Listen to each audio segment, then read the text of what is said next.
সবাই বলে মেয়ের নাকি জন্মদিন করতে নেই, কিন্তু আমি আমার মেয়ের ছোটবেলা থেকে জন্মদিন পালন করি। আজকে দেখো আমার মা এসেছে, এই আশীর্বাদ করছে। 5 রকম ভাজা, এদিকে 3 রকম মাছ, 3 রকম না 4 রকম মাছ, পায়েস, চাটনি সব রান্না করেছি আমি।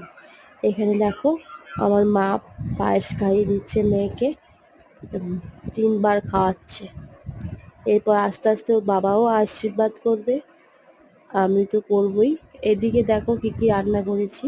মাছের মাথা দিয়ে ডাল, কাতলা মাছের ঝাল, চিংড়ি মাছের মালাইকারি, সর্ষে বাটা দিয়ে পোস্ত, পাবদা মাছ, এদিকে পায়েস, চাটনি, চাটনি হচ্ছে পুঁটি মাছের চাটনি। এদিকে ওর বাবা আশীর্বাদ করছে। বাবা বলছে কিভাবে আশীর্বাদ করবো, বলে এইভাবে আশীর্বাদ করো। দেখো তোমরা সবাই, যদি ভালো লাগে একটু লাইক কমেন্ট